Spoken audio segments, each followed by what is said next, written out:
Call meeting to order. Pledge of Allegiance, Councilmember McCallum. Pledge allegiance to the flag of the United States of America and to the republic for which it stands, one nation, under God, indivisible, with liberty and justice for all. Roll call, please. Mayor Larkey, Here. Councilmember White, Here. Councilmember Davidson, Here. Councilmember Thompson, Councilmember Pryan, Here. Councilmember Lawson. Here. Councilmember Richardson, Here. Councilmember McCallum, Here. Councilmember Johnson. Here. We have a quorum. All right, we're changing things up for a second, so we're going with item E, presentation, employee recognition, years of service. You reading that or am I? You wanna say No, something? you go. We're here this evening to congratulate Joe Don on having 25 years of service. You know, it's a long time to work in public works. It's a lot of hard work. He also works in sewers, and so, you know, it's not always the cleanest, nicest job that there is. I'm not in it for the glamour. Clearly not. But we do really appreciate the work that he's done, and we're here to honor him this evening with a 25-year certificate. Thank you.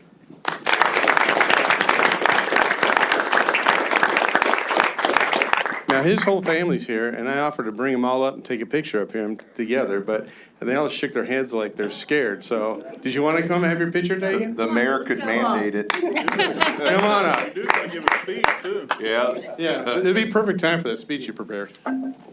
Since it has been 25 years, I always jokingly say when I first started with the city, I had dark hair and a flat belly, and those days are gone. Come on up. I'm gonna have to get out of the way.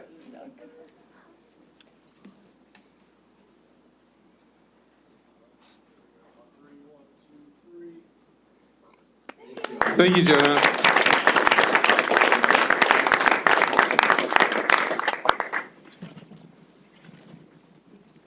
You have to stay for the whole meeting, though. We need the numbers. That was nice. That was nice.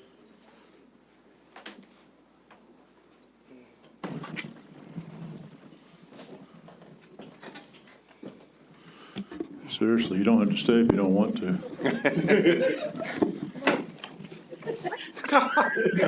They thought I No, was serious. no, thank God, we're going to the county fair. All good, trust me. Thank you. You're welcome, thank you. Thank you. All right. Any personal appearances, each person listed on the agenda address, city council should step up to the microphone, state their name and address to the record, and limit their remarks to 5 minutes. Item 1, Megan Washburn. I don't know if she's arrived yet. But I'll go ahead. Well, you're not on the agenda. Yeah, I'm still gonna make a public comment. You can't make I've a sent an public. email ahead of time, and it just wasn't responded to. My name's Steve Macca. Hold on. I'm saying you're not on the agenda. So you're gonna deny my freedom of speech? Yes. Not your freedom of speech, but your free to talk at this meeting at this time because you're not on the agenda. So what about the public comment section? That's what this is. Yeah, you don't have to sign up from what I was told. You can just come up and Yes, you state do. your name. So we're gonna rewrite the rules now? It is the rule. We're not rewriting the rules. It is the rules.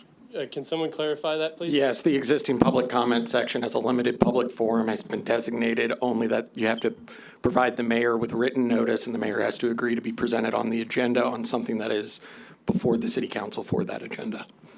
So what about the public speaking where you get 3 minutes? Was I just hallucinating that? That is not during this portion, at least. Okay, well, I'll wait.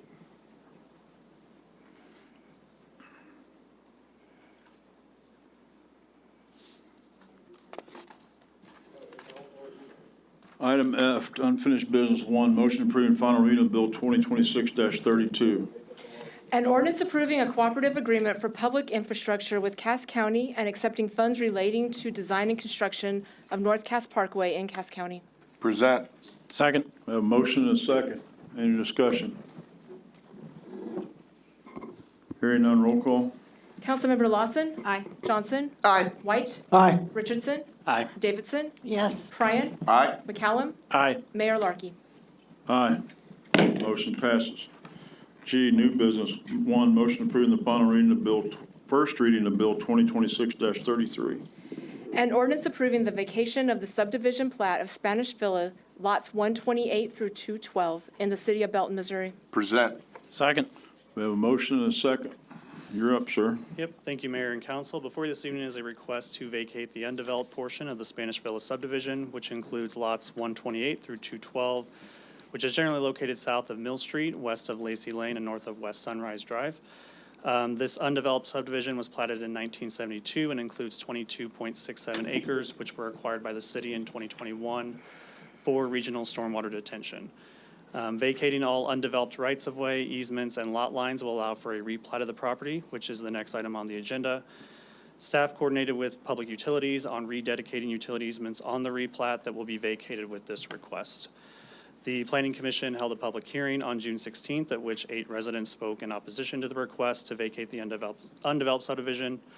Residents were concerned about future development of the property, including impacts to traffic, privacy, schools, and wildlife. The Planning Commission unanimously recommended approval of the vacation request, citing that no development plan is being brought forward and that this vacation allows the area to be replatted to match the existing conditions.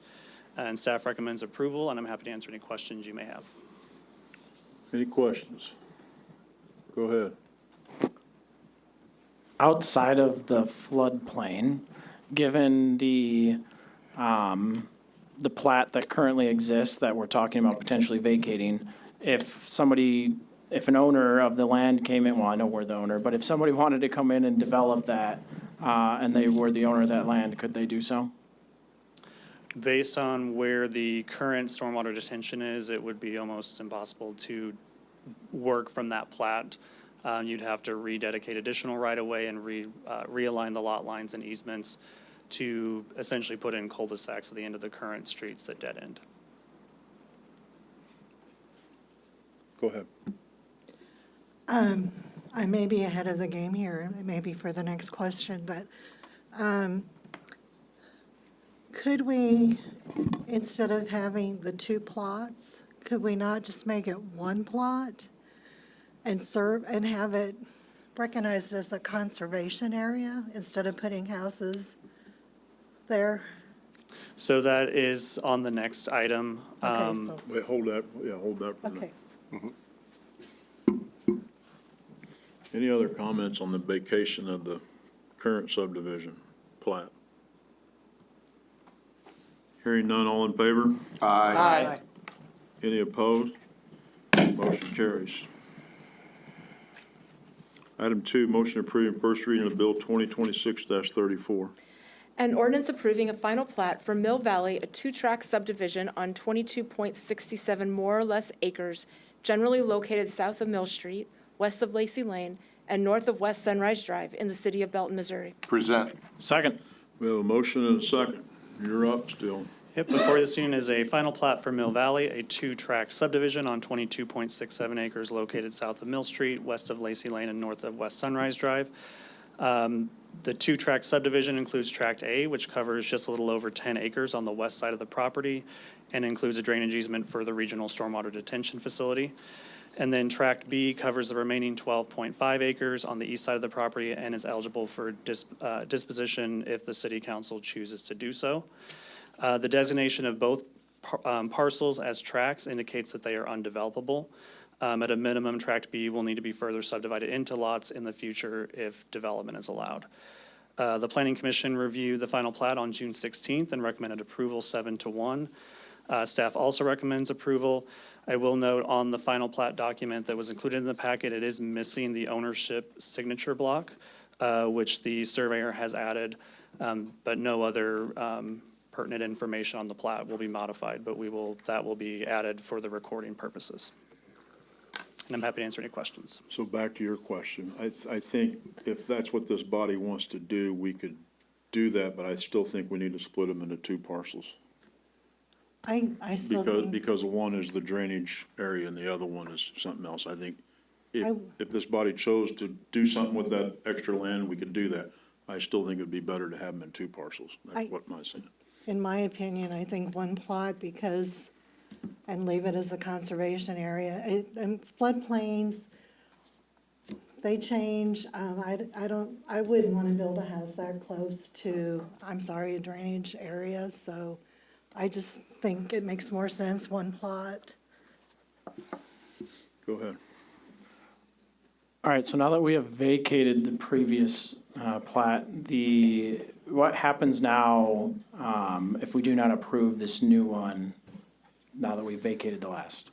These are generally tied together, so if the final plat is not approved, then we shouldn't vacate the easement. Otherwise, we just have land that's just floating out there unplatted without any easements on it.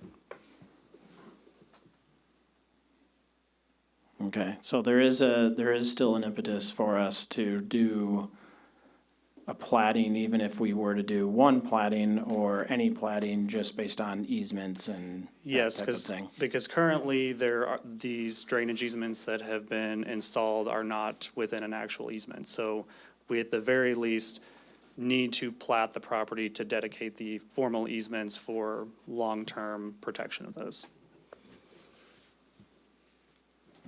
Is there currently a, Go ahead. sorry, No, you're- is there go- currently a developer that's asked about this property or anything of that nature? No, that is a discussion that needs to happen with council on guidance on whether or not you want to, what you want to do with this property. Okay. Anybody else?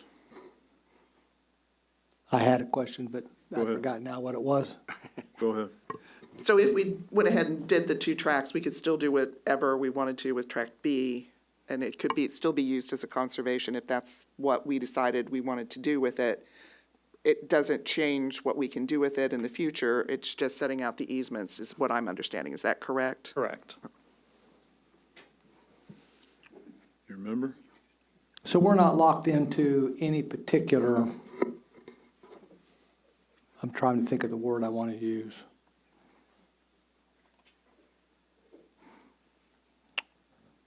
No, I can't use that word. Designation. That's a good word. We're not locked into any designation about this. Correct. They're just being platted as tracks, which indicate that they are undevelopable. So Okay. essentially, they stay in their current condition and unless council wants to do something additional with track B, and then it goes through the entire process to further subdivide or develop that property. Go ahead. Question, at the planning and zoning, I remember talk of, on the second plot, of putting 10 to 12 houses. That was just a speculation. If there was an RFP out, there was a question of approximately how many houses could potentially fit on there, and that was just a rough estimate. Anybody else? Hearing none, all in favor? Aye. Any opposed? Motion passes. Item 3, motion approving first reading of Bill 2026-35.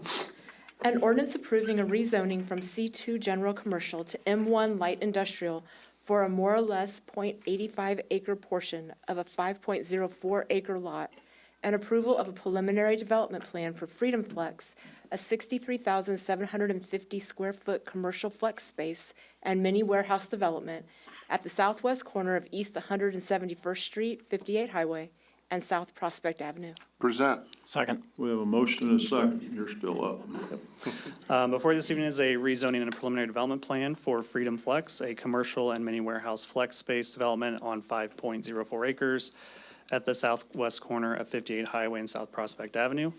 Of the 5.04 acres, approximately 4.19 acres is currently zoned M1 Light Industrial, with the remaining .85 acres zoned general commercial on the Prospect Avenue frontage. The applicant is requesting to rezone the C2 strip to M1 to match the remainder of the property for cohesive development. This development plan includes a 13,750 square foot commercial flex space building on the front with 10 units. Each unit includes a storefront on the front of the building with an overhead garage door on the rear of the building.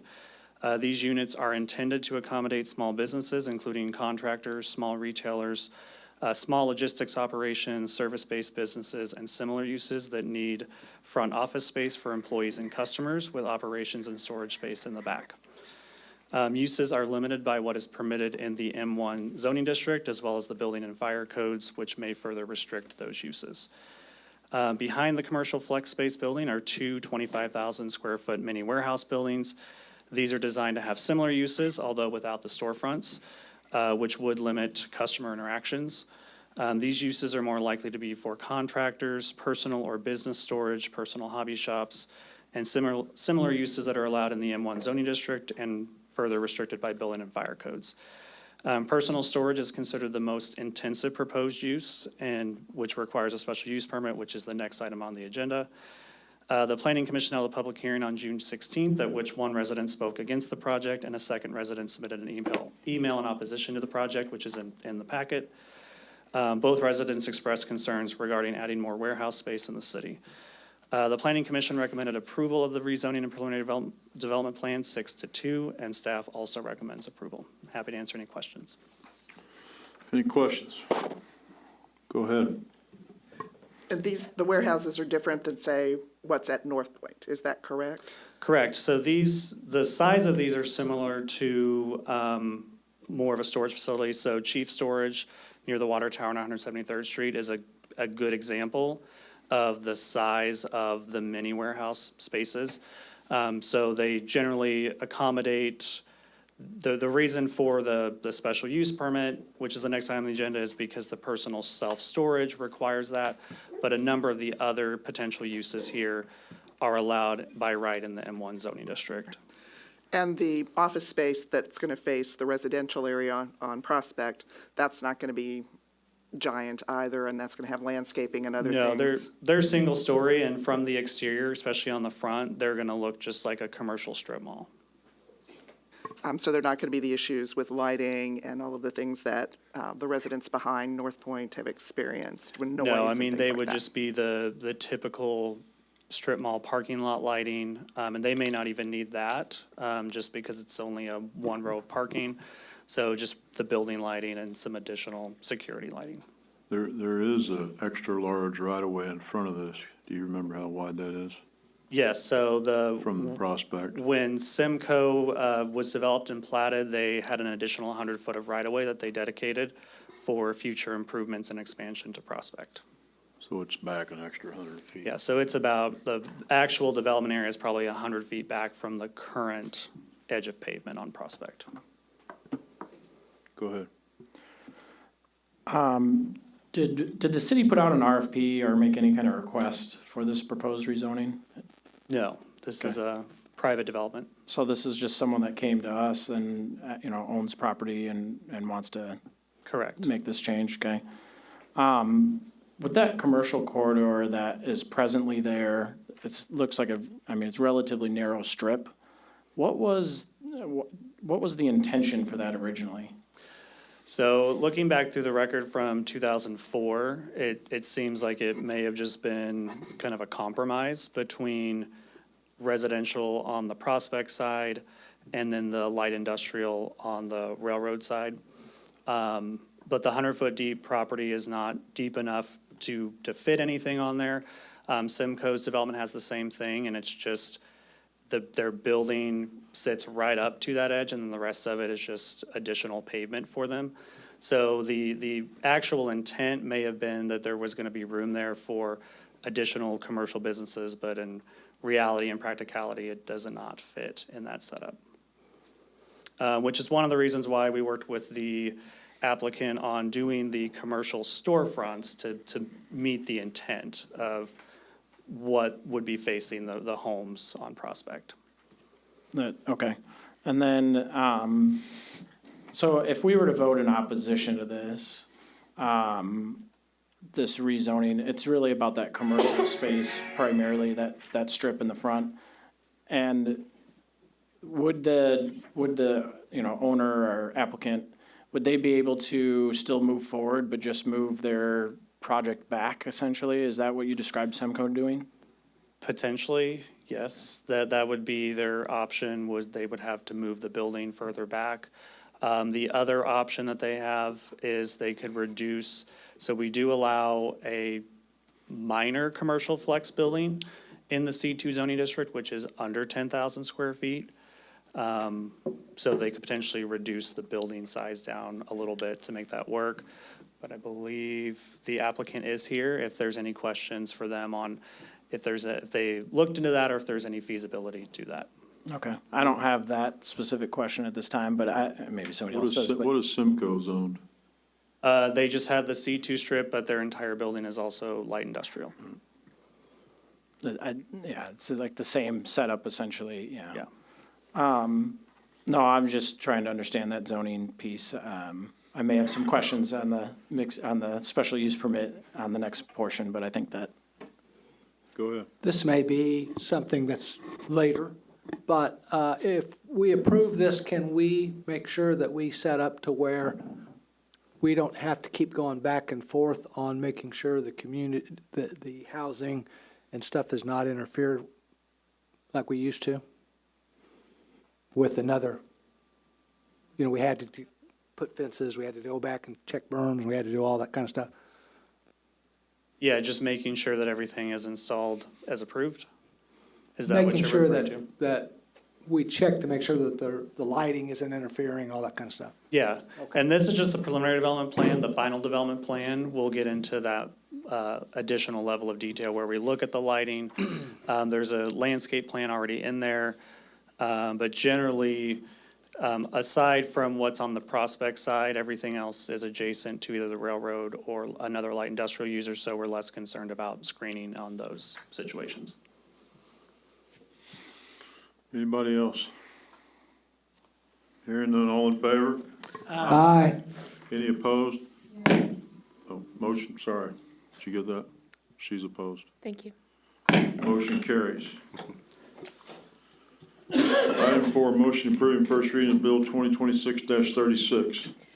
An ordinance approving a special use permit for a self-storage mini warehouse use on a 5.04 acre lot at the southwest corner of East 171st Street, 58 Highway, and South Prospect Avenue. Present. Second. A motion and a second. You're still up, sir.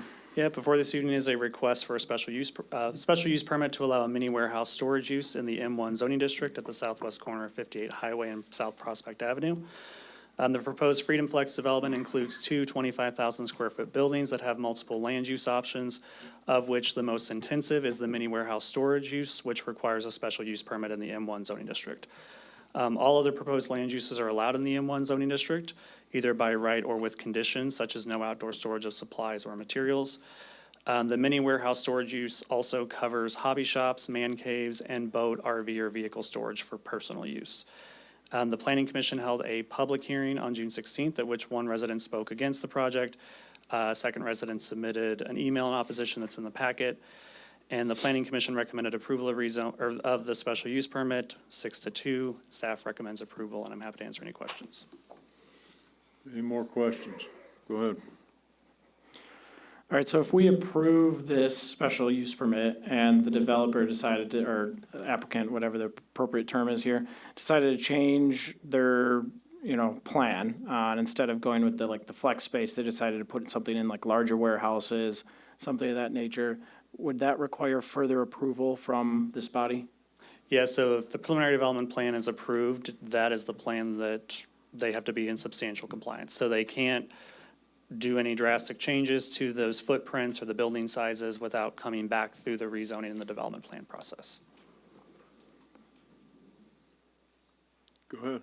All right, are there any other places within the city right now that already exist with this type of office/warehouse space? There are a few smaller kind of strip centers on North Scott that function in this manner. Specifically Stacy Business Park, which is located just kind of the first building south of Marquee Parkway on North Scott has that same setup where it's a strip mall on the front and they have garages on the back. And there's been it's kind of been a business incubator space for small contractors to go in there. And some of them, like SMC Electrical, have outgrown and moved across the street. So it's an opportunity for smaller businesses that are getting started or trying to grow their business to eventually get established in the city and move into a bigger space, so. Are those, do we know, are those relatively, like, are they pretty used? Like, are they full? Or do we have any data They on seem that? to be full. There's also, they're outside of Belton, there's a lot of them also in kind of the Martin City area in South Kansas City. And so it's definitely a type of business that's particularly a lot of interest in our area because we're close to state lines. So specifically contractor businesses can easily work on both the Kansas and Missouri side, have convenient access. Okay. Sorry, phone is bugging me. And then just regarding the privacy provided to the neighborhood, you kind of already addressed this, but, I can't not bring this up being in Ward 1, because we still, even, I don't know, a couple months ago, had some issues of loud noises in the middle of the night from dumpster uses. Took us a while to get things like light shields and just visual barriers. So can you talk through kind of how this will impact the houses across the street essentially? Yeah, and I think the applicant may also be able to speak to a little bit of kind of their idea for the business model.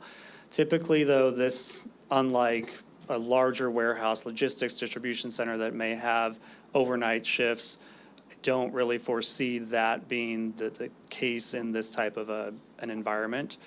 But the applicant may be better able to answer that based on their experience. Okay. Can we? Yeah, go ahead. You got something, Brett? Come on. It's the same line that Councilman McCollum's going through. Did you want me to come up? Yes. Thank you all very much. Patrick Meismer, the one that owns property and planning on developing it. So we really are, and even on that front flex building, the front building called Building 1, the one that's going to be the flex retail building, I really don't foresee us even, it's going to be a business, more businesses in there, maybe a training facility, a workout facility, a yoga studio type business. Maybe a contractor who wants to set up a little office showroom space in there. And then, yes, as Matt has said, trust me, I live just west of the whole I-49 industrial development, and the cold storage building that they erected there, I live and I get the lights from them. And so I get it. And then furthermore, so we will, not be putting lights on anyone that will be on the east side of Prospect. And I did present something to Matt the other day that we're looking at that retail flex building, and we're actually planning on lowering it 2 feet. We're going to bring it down a couple feet. So it's hopefully you don't consider that a bait and switch or anything. It's going to be better. One of the commissioners, I think, at the planning committee had said, I had envisioned these large warehouses as you see out on 49. And no, that's not what they're going to be. We're going to have awnings out there, steel ornamental awnings with wood beams on them. My architect had mentioned, he's like, do you really want to do that? It's going to be an extra maintenance. And I come from a construction background. My first project was actually framing down here on Pacific. I was a framer. So I have an appreciation for it, and we're going to do a quality product there. And that's another thing is I was out there and I'm literally looking at the sunset and I'm like, and then you look at the front of the building. So I went back to my architect and I was like, you know what? I want to see more glass, other material in proportion. So we decided that, and that's going to lower our garage doors on that unit by 2 feet. So we are even planning on doing that already. So it's not going to be a big intrusive. And then as the mayor had said, I think eventually Prospect, they have plans on making it a little bit wider. And so that'll be it does, we do sit back a little ways there. And then, Yeah. Yeah, again, my main thing I'm bringing up is likely larger warehouses, that kind of thing, and I understand this isn't that, but still important to keep in mind, like I said, that the lights are appropriate and not, keeping someone up at night or, undue noise, that kind of stuff. And that's, with landscaping and the building you're describing, hopefully we can avoid those things, and that's really where my question is coming from. yeah, and maybe, I don't know if this will help on the noise, but the building, imagine that the front retail building will have, when you pull into it, we have a shared access, it's called Simcoe Drive. So we won't have an entrance right there off Prospect. We'll come in off Simcoe Drive, and then our first point of entry will be you'll access the front side of the Retail Flex building. And then the second point of entry will be a little further west, and that will actually be gated code. You won't be able to get in there after hours, and then the gates will be closed after hours and then on the weekends. So, we're not looking to have people going through there in the evenings. Hopefully we keep that out. Again, I live 3 miles away. I'll be pretty active in the area there. Trust me, you'll see me out there cutting the grass. I will be. I cut the grass out there right now, everything, So I'll be on there, doing snow removal, everything. I'll be hands-on. Would it be okay to say that the potential for the front of it to look like the front of Simcoe's building? So to a degree? Mayor, that's why we're trying to incorporate a little bit of the wood in there to kind of give us that kind of maybe a rustic kind of that look that they had. Because they did a great job with that property whenever they built it, when the original owner built it. Yeah. The drawing of the front building looks pretty nice, I think, so. Thank you. But you can, as you can see, I'm hopefully not getting ahead of myself by telling you that we're going to lower it or it's going to cause a problem, but we have to get everything submitted by the July 28th for you guys, the elevation I think it's change. more of the footprint, if it changed, would be an issue. Okay, yeah. But for me, 2 feet, if you can see the sunset even more, I'm with you. it's the, Oh, no, those little things, I think the people appreciate, yeah. My concern was just the impact upon the citizens. That's I agree. making I sure that agree. we minimize that. Yeah, no, we're really, we're, anything that they, if within reason, we're absolutely gonna, take care of. It's my community too. So I plan on doing a good project there. Anybody else? Hearing none, all in favor? Thank you. Aye. Any opposed? No. Motion carries. I have it, thank you. Item 5, motion approving first reading of Bill 2026-37. An ordinance approving a special use permit to allow a vehicle repair minor land use in a C2 General Commercial Zoning District at 116 Wilbur Parish Circle. Present. Second. Motion and a second. You're up. Yeah, before this evening is a request for a special use permit for a vehicle repair minor use in a C2 zoning district at 116 Wilbur Parish Circle. The proposed site is the west unit of a 3-tenant building at 116 through 118 Wilbur Parish Circle, and access to the proposed repair space is through a single overhead garage door that serves 3 interior service bays. Based on the limited size of the business, the site is required to have 6 parking spaces. Due to the existing conditions of the site, the access point between the street and the overhead garage door functions like a driveway with limited space to allow vehicles to turn around on the site, as would be required for new construction. The applicant has provided a site plan, and staff has confirmed that there is sufficient space on the site to accommodate the minimum of 6 vehicles. No site or building improvements are required to accommodate the proposed use. And the Planning Commission held a public hearing on June 16th, at which one person spoke in opposition to the request, citing concerns about traffic and vehicle parking on the street. The Planning Commission recommended approval of the special use permit 8-0. Staff recommends approval, and the applicant is also here this evening if there's any questions. Any questions? Go ahead. Is the applicant aware of our recent change on Wilbur Parish with the extended no parking available on that street? Yes. Okay. I asked them during planning commission. Anybody else? All all in favor? Aye. Any opposed? Motion carries.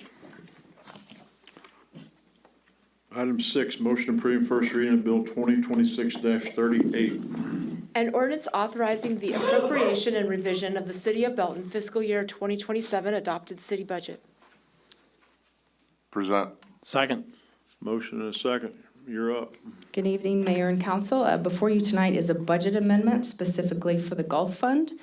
Some of the golf projects and purchases that were budgeted in FY '26, we didn't get finished, so we need to reappropriate into FY '27. And actually, one of the asks on here is to increase the asphalt project from $500,000 to $600,000. So that would be an increase of 100 for that particular project. But other than that, the other two projects are being reappropriated from '26 to '27. Any questions? Any questions? Go ahead. That increase in the funds, that is essentially $100,000, can you talk about where that's coming from? The Golf Fund has an extremely large cash balance.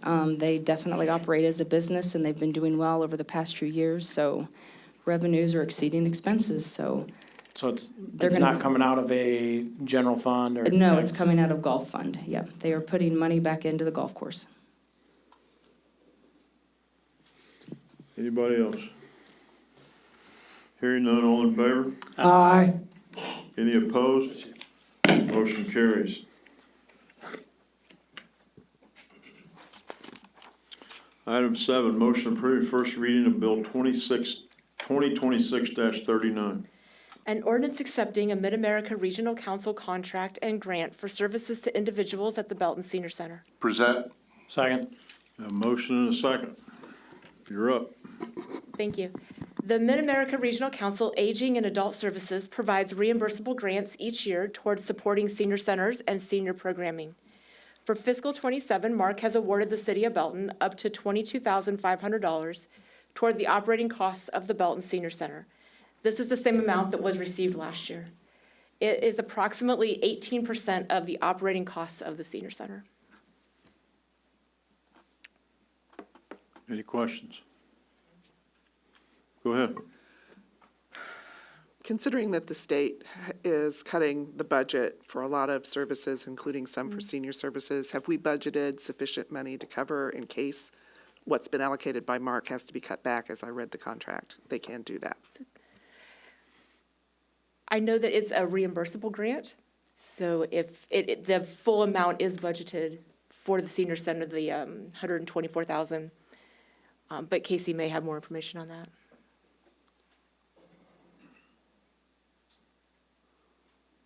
Yeah, I mean, the revenue does come from the grant, so if we don't receive it, like Andrew said, it is reimbursable, so we do need to spend it to get it, so we would have to cut expenses.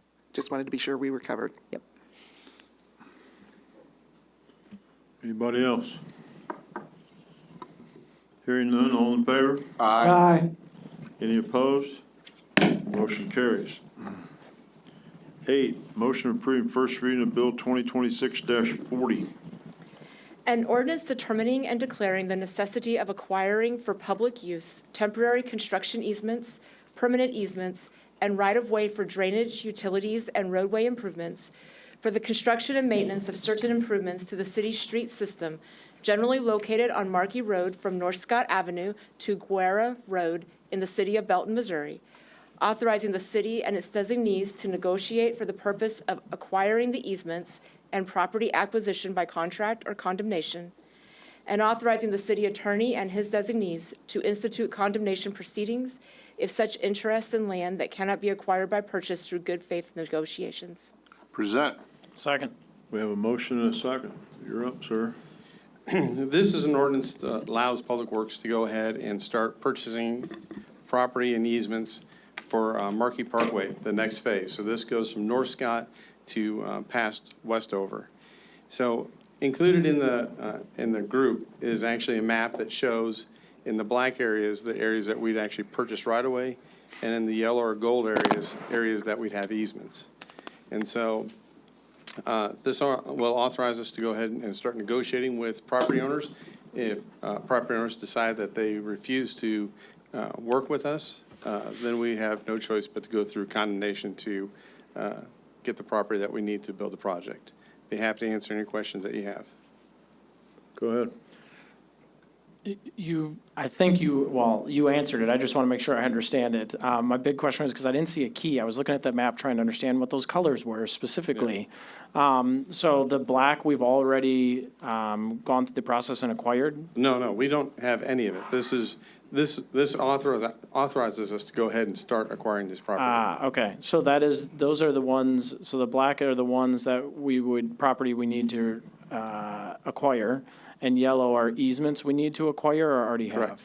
Those are all the easements that we need to require. So that's Okay. basically where we grade out to match existing. Okay. Some places we have to adjust parking lots or do other work in that area. So those are the easement areas. Okay. Thank you. Anybody else? Hearing none, all in favor? Aye. Any opposed? Motion passes. 9, motion approving resolution 2026-66. A resolution approving a contract for services with SAK Construction LLC for the 2026 Basin 7 Inflow and Infiltration Project. Present. Second. Motion and a second. You're up. This is our annual contract where we go through and we issue a contract to prevent inflow and infiltration into our sanitary sewer system. Just as a reminder, this is where groundwater gets into our sanitary sewer system, which adds more water to our treatment plant and Little Blue Valley Sewer District treatment plant. And so what this contract does is go through and seal lines to prevent water from coming in. We've done it for 3 years in a row, and it's been a very effective program where we used to see up to 7 million gallons a day at our treatment plant. We've been able to seal it up where we're averaging during rainfalls between 2 and 2.5 million gallons per day. And so our average has come way down because of this, and we need to continue doing and sealing up our system to prevent water from getting in there. And really, it hurts our system, it hurts our process to treat the water. So normally what we do is we issue an RFP, which is a request for proposals. We don't do low bid, only do low bids on federal jobs. We do proposals for everything else. So normally, most of the cases, the person who has the lowest bid is the person we select. However, we do look at the other factors between their previous work experience, how they work with us, and other items. The lowest bid was actually Havens Construction, which we did approve a contract with last time, but this time it's a different type of work, different type of thing. And SAK has done this work for us for 3 years in a row, and there's only about $9,000 difference. We found from just the level of experience that we got from the other contractor and the experience they gave us in their proposal versus what SAK has done for us over the last 3 years, we felt a lot more comfortable going with SAK to build this project. I'd be happy to answer any questions they have about this. Any questions? Hearing none, all in favor? Aye. Any opposed? Motion carries.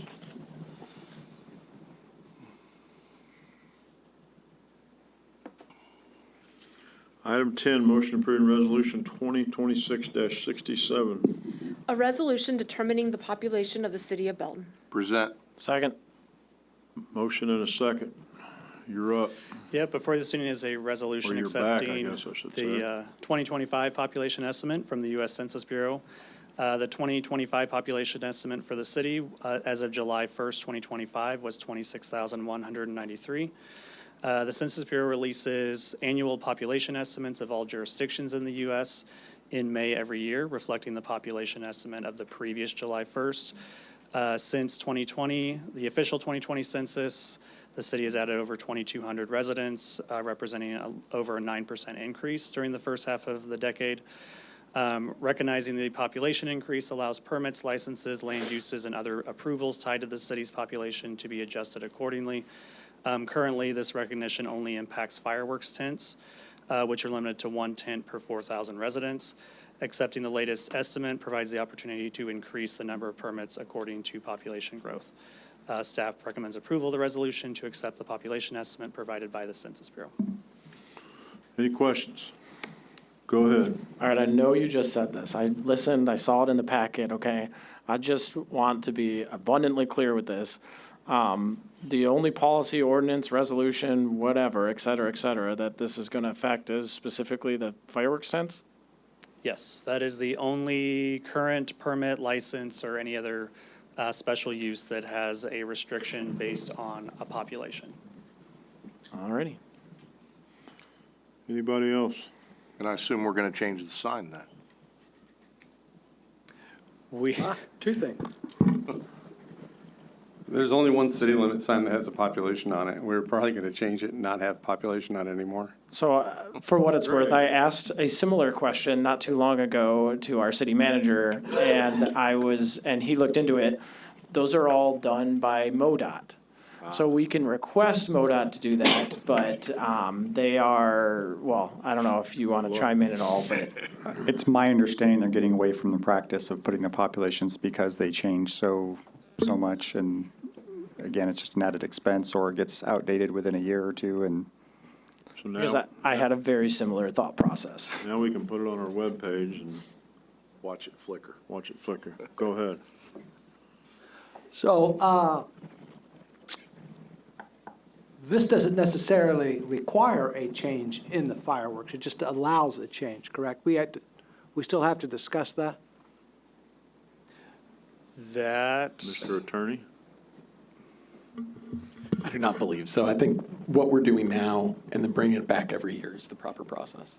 So we did discuss that, right? We had a work session on that and whatever. I mean, I assume that's administrative, so we don't need a resolution to change that, but I'm making an assumption. Can you clarify?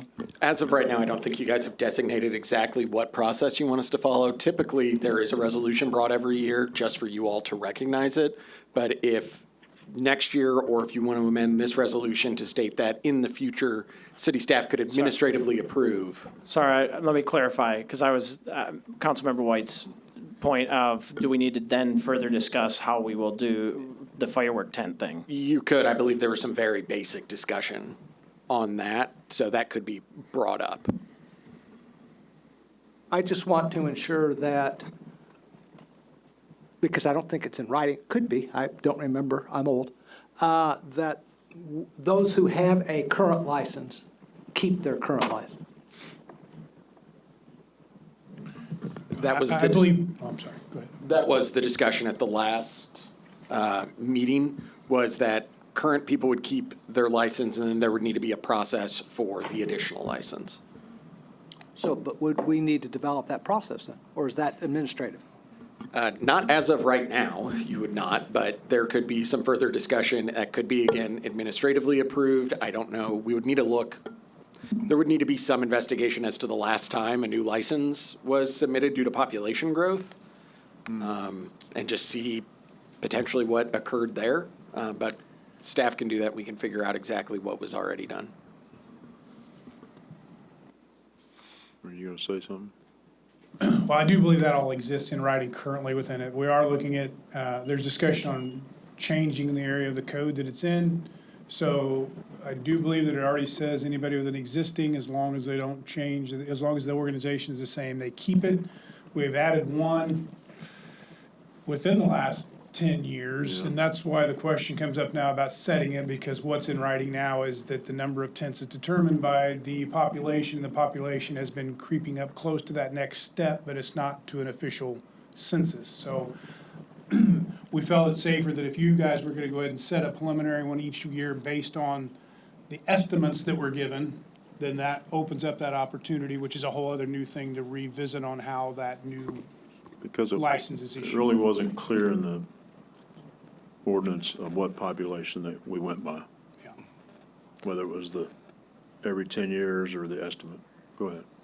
There's also some, amongst those who do fireworks tents, those current ones trying to get a second license so they can have a second tent. And I don't know if any of that's ever been It's already discussed. written that it can only be to one tent? per, Okay. yeah, group. Yeah, Go ahead. I guess my only, to Councilmember White's position, I know this is adjacent maybe, but the, I guess I would just ask that our fire team, whoever is responsible for that, if it needs to come back to us now that we have officially updated the population, because we may then have an increase, I guess I would ask that we have further discussion then. Yeah, I think that opportunity is coming because we're gonna do some changes on where that's located in the code, so Okay, those code perfect. changes will be coming to you Then as well. that'll take care of that, okay. Anybody else? Hearing none, all in favor? Aye. Any opposed? Motion carries.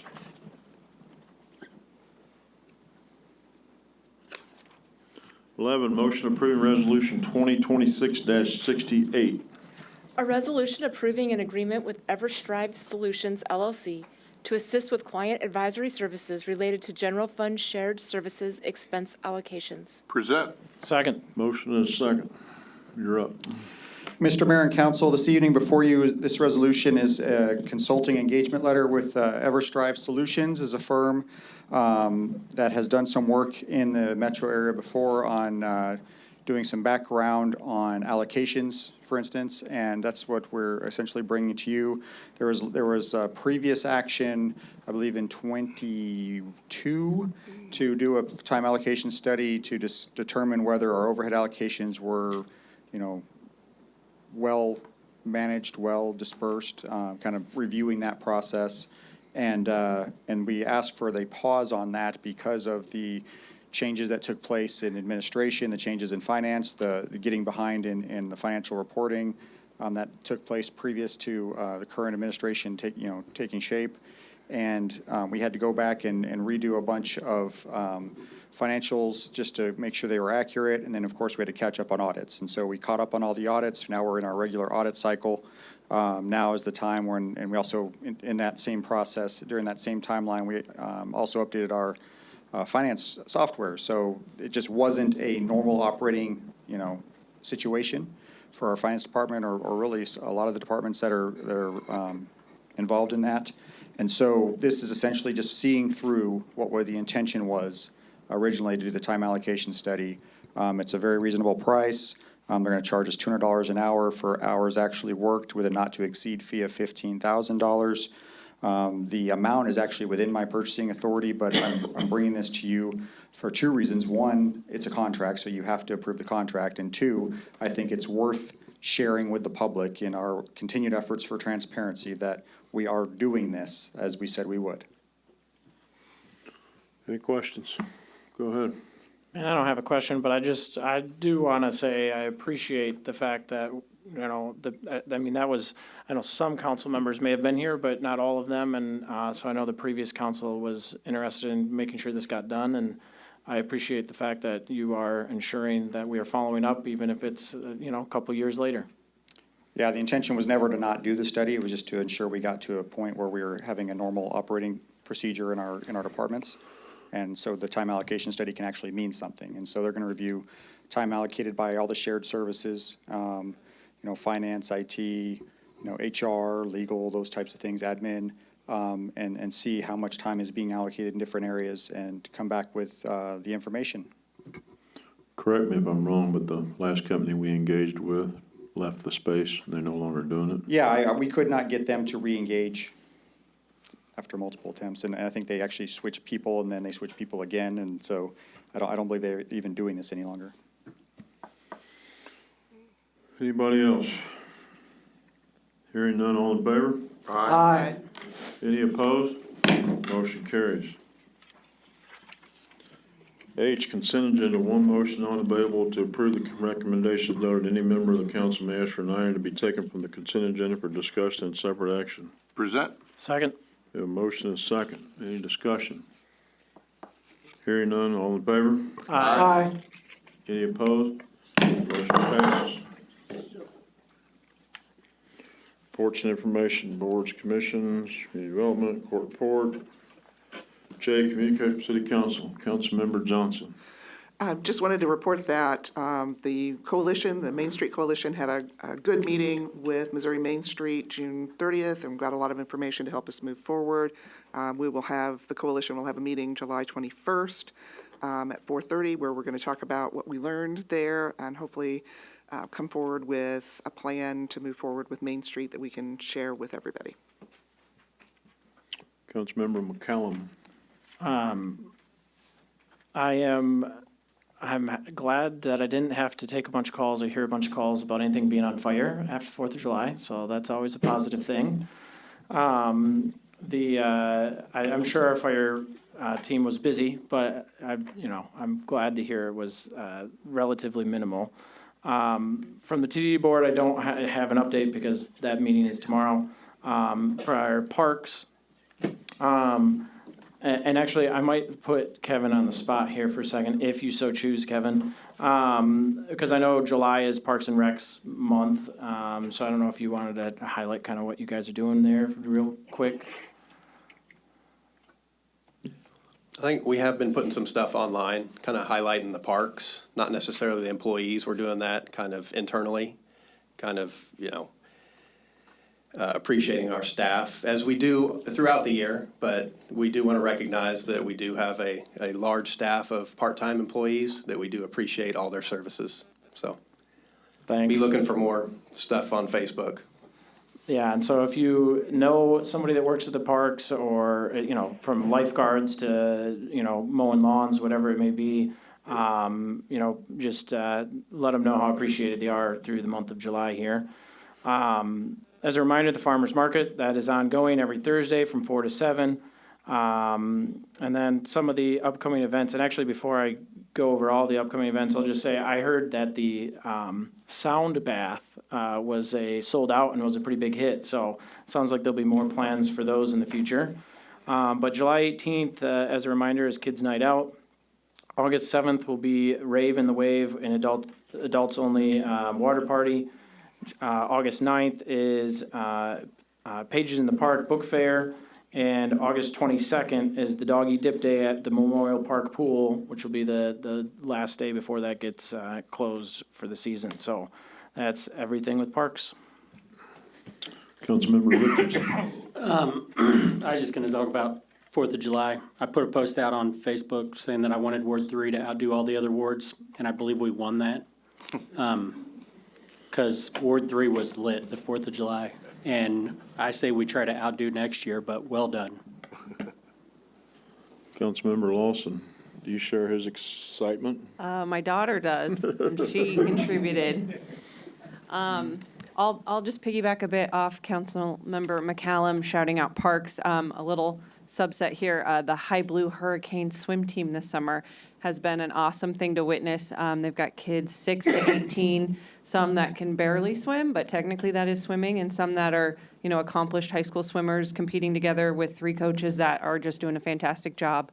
And our venue, I guess you could say, High Blue, other parents from Grandview, Butler, Woodson, which is just a neighborhood swim team. Anyway, point being, a lot of folks have been coming to town for these swim meets, and it's been a really positive experience, and my daughter personally has gotten a lot out of it. So shout out to the coaches that are wrangling all those little swimmers.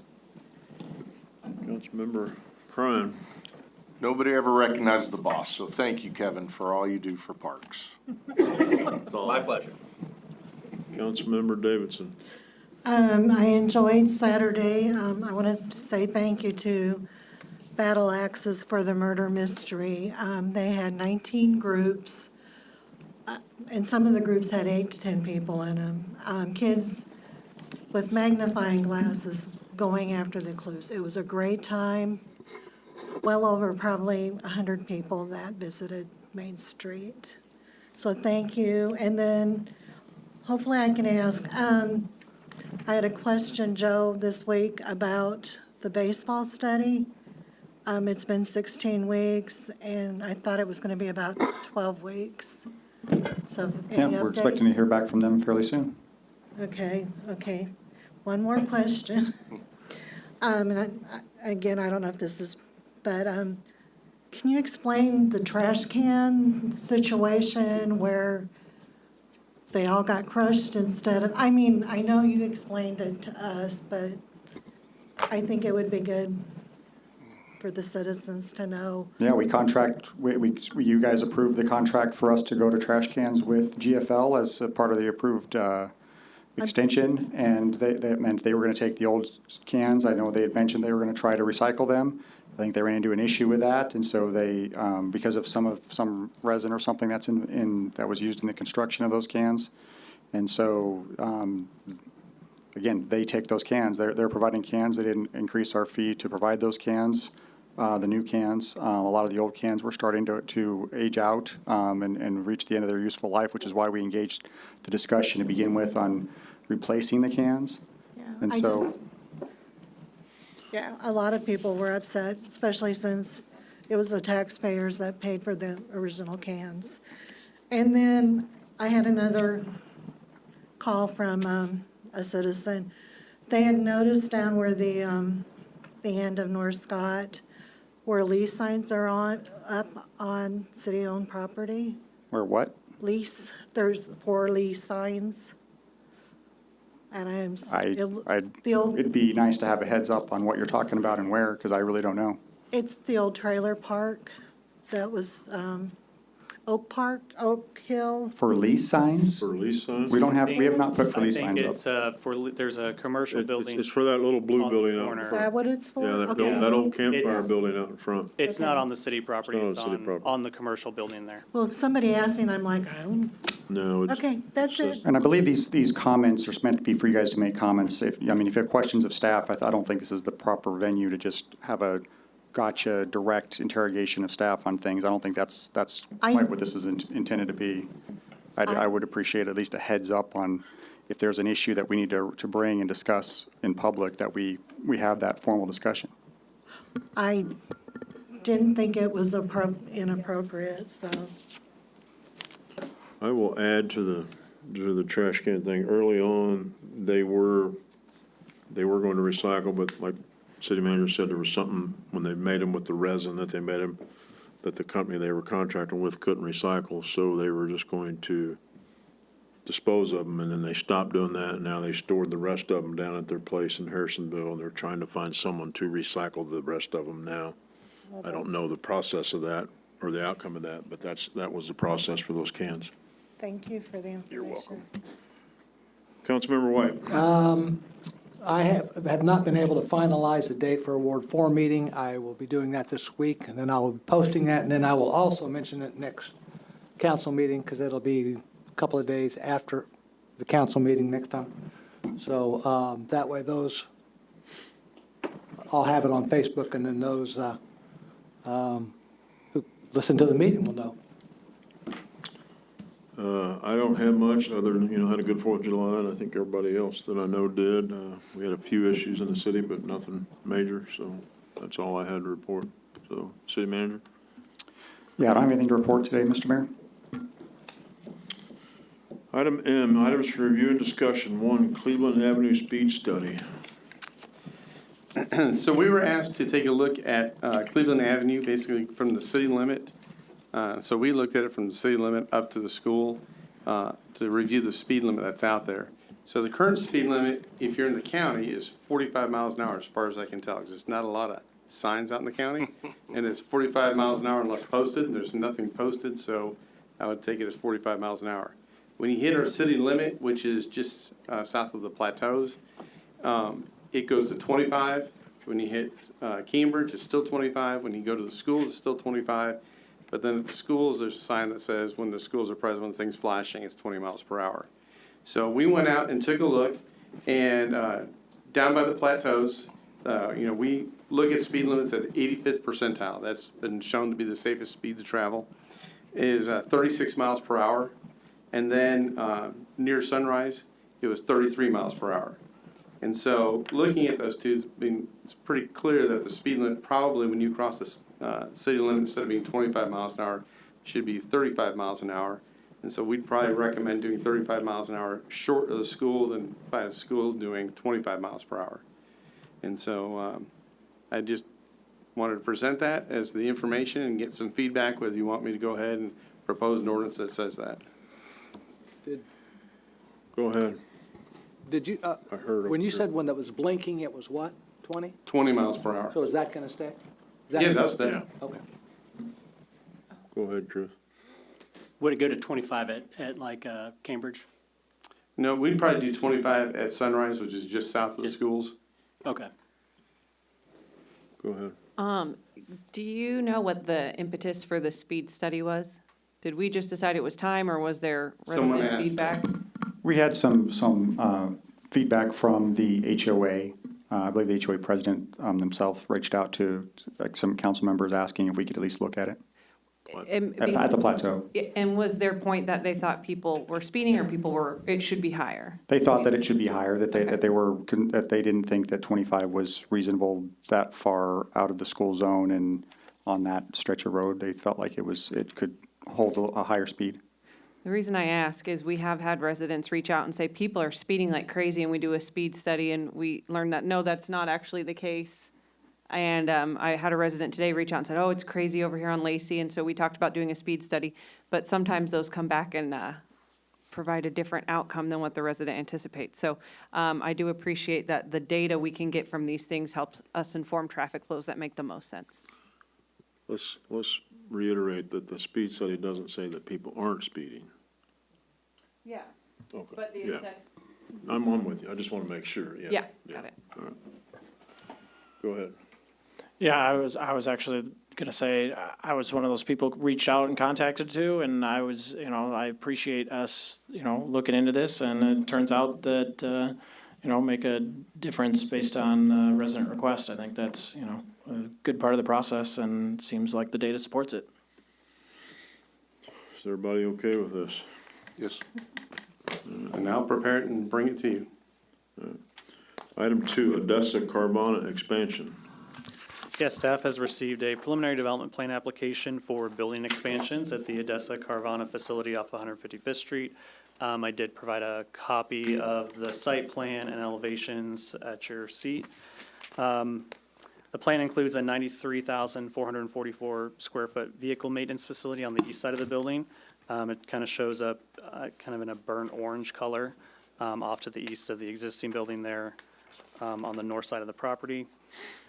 Building elevations are on the second page, which include insulated metal wall panels with concrete block wainscot. This facility includes spaces for approximately 90 vehicles inside the shop to accommodate a variety of services to prepare vehicles for sale or auction. Other site improvements include a little over 1,000 square foot car wash addition on to an existing building that's located southwest of the main building. And then the remaining improvements include reorienting the entire parking lot and restriping more than 12,500 parking spaces. So all the existing 90-degree angled parking will be converted to angled parking, and the drive aisles that are currently oriented east-west will be reoriented north-south to help with the workflow through the lot. I will note that the 3 westernmost parking lot aisles that are on the site plan are actually in Kansas City city limits, so those aren't under our review, but just wanted to point that out. On that side of the facility, they are proposing a maintenance canopy with shipping containers because we told them no, that they couldn't do that in Belton, but they are going to do that on the Kansas City, Missouri side. So you do see that. That's out of our purview, but just wanted to let you know that that's on there.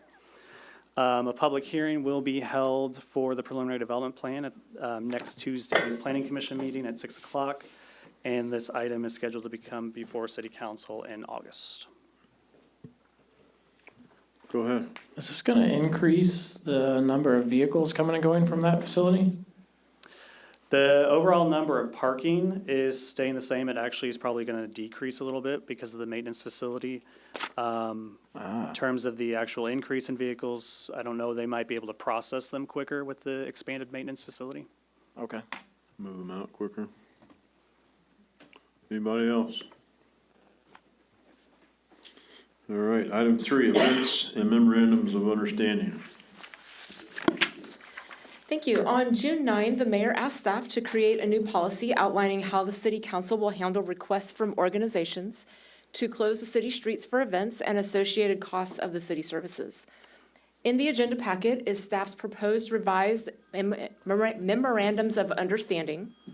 There are 2 MOUs, one for nonprofits and one for for-profits. And I'll start on page 380 of the agenda, looking at the nonprofit MOU. And I'll go through the proposed changes. Roman numeral number 2 on page 380. Insurance continues to be a requirement for the event. Staff added the business license requirement. There is no cost for a nonprofit business license, just the license application and the Secretary of State and the IRS registration paperwork. There weren't any other revisions on the nonprofit MOU until page 385, which is Exhibit A. Exhibit A and Exhibit B work together, but I'll start with Exhibit A.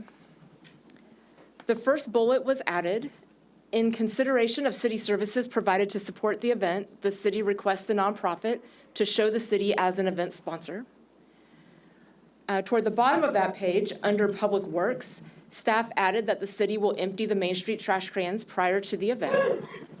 And under Police Department, staff added that the additional no parking signs will be advertised on Main Street 3 days before the event.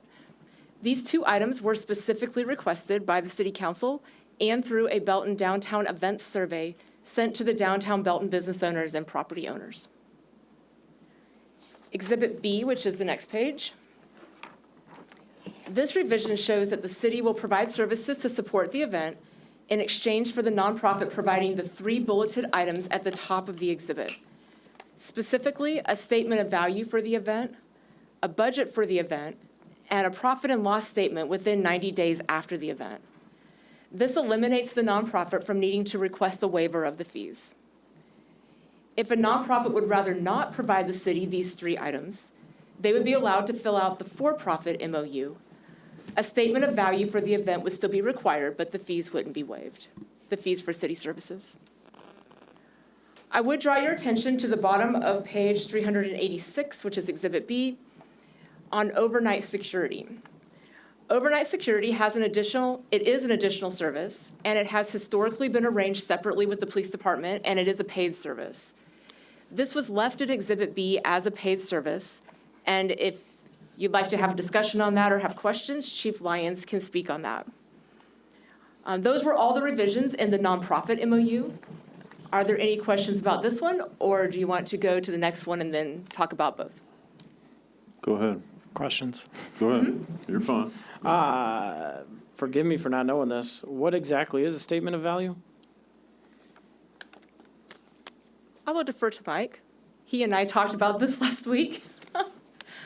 Showing that the event has value to the city, of why the city's council is closing the street, what value is that in turn to us in the city?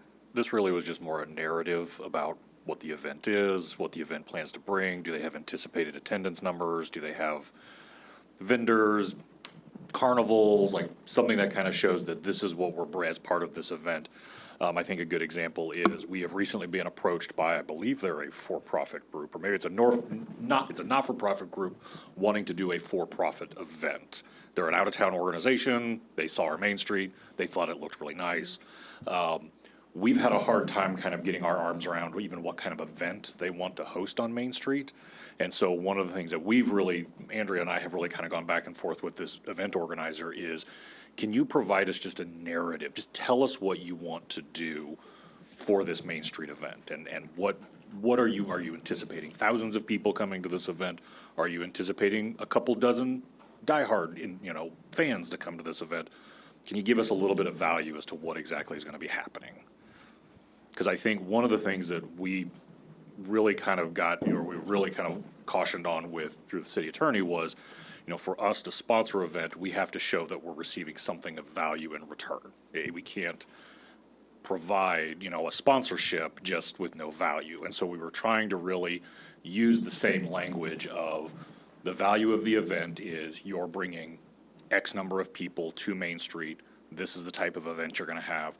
This is what our sponsorship is worth by waiving the fees for city services, security, kind of all of these other things that we're budgeting for and using taxpayer dollars on. Is statement of value a typical term for that? I'm unfamiliar with it. part of the What you just direction. described sounds great, but I just don't know if statement of value is You've got best a better term. term. Let's put a better term. Yeah, do you have another There's some- recommendation? Yeah. No, well, that's what I was asking, if there is that like a typical term for that? You might want to expand it more rather than ending Microphone. at statement. you might want to expand it more rather than ending at statement of value. Yeah, I don't know if we just say statement of value, including event description or something. And if council is more comfortable with a, event description with then some specific bullet points on things that council will be looking at to evaluate. Because I think you're gonna, or whoever, Andrea, somebody's going to have to be explaining what that is potentially a lot, unless that's like a common festival term. You know what I mean? Unless that's a common term that I'm unfamiliar with. I don't know, just 2 cents, my 2 cents. It's certainly not anything worth, I guess, getting hung up on. If simply us No, us I- asking for a description Now, of if you the come up with a better idea, Well, I push gave forward. it. Yep, and that's, yep. Go ahead. But it's also value to the city, value to the citizens, correct? It's not just Well, value city to, citizens, as a whole. so it isn't just what they're doing, but it's how is it going to benefit the city of Belton? Or the citizens of Belton, I should say. And ultimately, that us trying to gather as much information for you as council to make that policy decision. And how we frame that best, I think, that is gonna be something that you as council are gonna wanna Yeah, give 'cause us some feedback on. There'll be some subjectivity in there, right? So. Go ahead. You mentioned in the statement of value, or whatever we're going to call it, wanting to know an estimated attendance. For long-running, currently existing events, we can pull Placer AI data and get a sense of how many attendees came the year before, correct? Absolutely, and I don't think it would be staff making that judgment. I think ultimately it's just more information for council to make a determination. And so if it's a longstanding event, I mean, the number of individuals who attend that event may be less important as part of the overall determination. And once again, it's a policy decision by council, and so we are simply trying to provide as much information to council as possible to make that decision. That's my point. I would rely more on the Placer AI data than asking them to estimate in advance. If we could just pull it up and say, year over year, you're holding steady, you're growing, whatever the case may be, because we do have that data. Yep. Yeah, thank you. And like I was saying, subjectivity, right? Like, even if they're not pulling large numbers, it still may be a sense of community or some other value, right? So, yeah, it might not be all just based on attendance. That's what, it's in the eye of the beholder. Be a good thing to put in the statement of value. Exactly. Go ahead. I guess 2 things. What's the reason for the 90 days after the event, profit and loss? And what, if they don't provide it, what happens? Go ahead. That was me. Okay. I didn't get it. If they're claiming to not make money, but yet are charging for things, I want to see an estimate of what they brought in, what they paid out, and was it true a washout, or did they lose money? If they say, hey, we're not going to make any money on this, and they brought in $10,000, and we're waiving all the fees, then, and obviously if they don't turn it in, they're probably not going to get approved the next year. Well, I just didn't know if There that was reluctance from some organizations when we asked for that. And I'll back that up. Like, at some point, we may want to adjust this to not, I don't know. I'm dreaming, okay? This may be, 30 years down the road or something. But, at some point, if these, a lot of this can be true economic drivers for not only the city, but the festival host, right? Whatever that is. And you can be a nonprofit and be a festival host and make a ton of money off of it, right? Like, there's nothing that's not, in fact, that's encouraged, or at least from my perspective. And so at some point, we may want to go, man, I don't know, we need to tweak our language so it's not every nonprofit, or we need to do some, I don't know. Like, I think having this information would help us, look in 30 years from now and know, okay, now is the time we should probably look at this again. That's my 2 cents on it. Anybody else?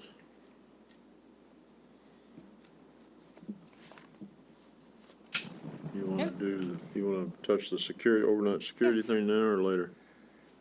Oh, yes. Do you want to have a discussion on the overnight security? Yeah, thank you for the reminder. I did have Thank a you, question yes. on that. Has that been used by nonprofits? It has. Oh, okay. So this is still going to be a cost then? Well, that's up for discussion. Well, the way it is currently. The way it's currently written is that is a separate contracted agreement you make with the police department. And, However, that's why we're having the discussion, so. and has historically been Yes, a paid-for historically. service.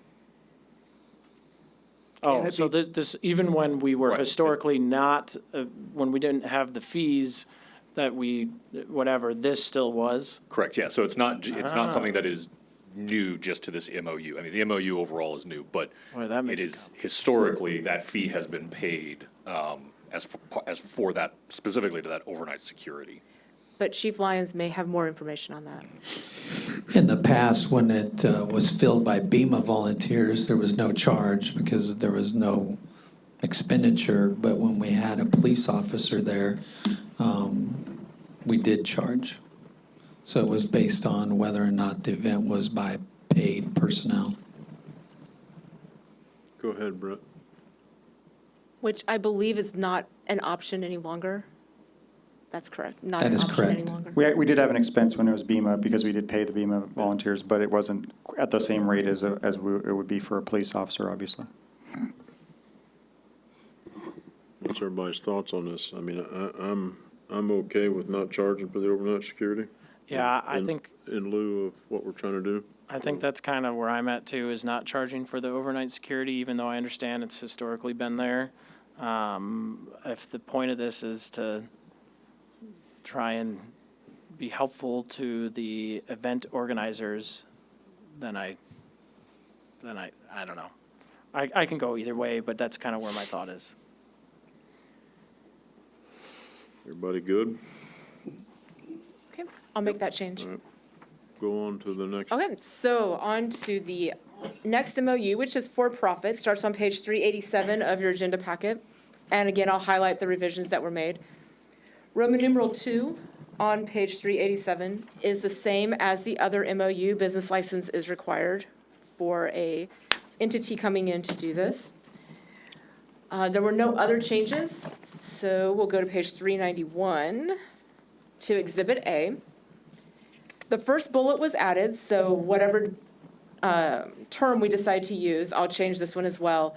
That we would also like to have a statement of value for this event, because even though they're paying for it, we are still closing a city street. Under Public Works and Police Department, at the bottom of this page, same thing as the other MOU. We're adding those two items, the no parking and the emptying the Main Street trash cans. And then Exhibit B on page 392 is a list of city services and costs. This has not been revised from what we started using middle of last year. So this is exactly the same. And those are the only changes in the for-profit MOU. Any thoughts, concerns, questions? Oh, go ahead. Now that I'm looking at this, if we're not going to charge for overnight, why do we charge for medical personnel? That's just during the thing, and that would be waived too, wouldn't it? Yes, that's all included in Exhibit B of the nonprofit MOU, that it sounded like the council was in favor of waiving all the costs associated with a nonprofit MOU. Okay. Any other questions? Everybody good with that? Okay, the plan is to have these come back as a resolution so you can formally adopt them in substantially similar form.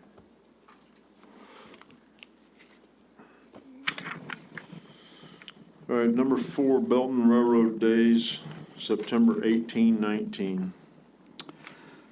Yeah, if the intention of the council is to likely approve some sort of updated events MOUs, then number 4 is probably not even a necessary discussion. Just point out that there is planning to be an event. The railroad is planning an event, September 18th and 19th. At this point, they're planning it on their grounds. There may be more to it than that. It may grow from that, but at this point, that's what they've done. So. Go ahead. I guess I'll talk a little bit about that. If you didn't know, I'm on the railroad board. So this is still very much a work in progress and probably will be until the day it happens. But We have a committee put together of not just the railroad that is working on Belton Railroad Days. And there are various events that we are looking to have, but primarily we're going to be wishing happy birthday to our engine, which is turned 70 this year. And we will do things like mini rides for a very small fee, just down to Memorial Park or maybe Mullen Road, that type of thing and back. We'll be doing Touch a Truck and just a lot of fun things for the family to do. And yeah, the plan up until this point has been to utilize the railroad grounds.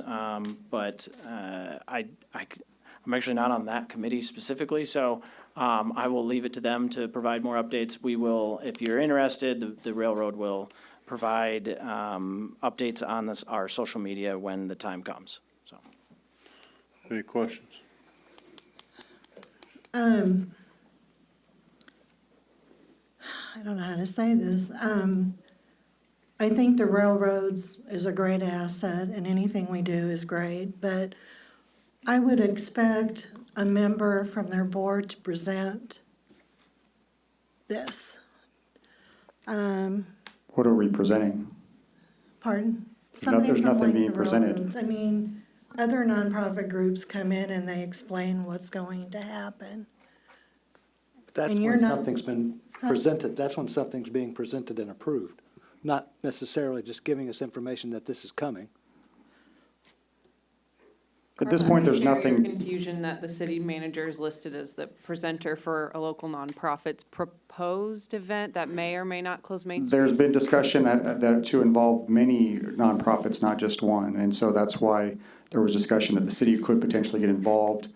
But if we're going to do something with the MOUs for nonprofits, then that's going to make, a lot of that discussion moot. If it's on the railroad property, I mean, would Loop Road have to be closed? If it stays on railroad property, it wouldn't, no. I just can't picture, I guess families, children, I guess I could see an accident happening, waiting to happen, so. I mean, we have Okay. insurance.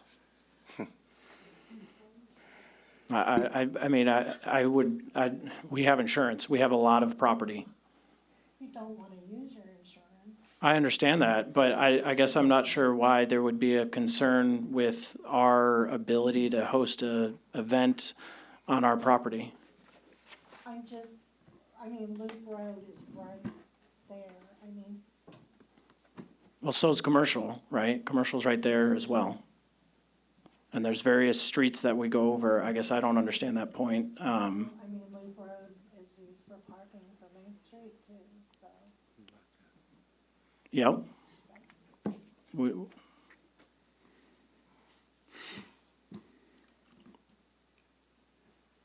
Anybody else?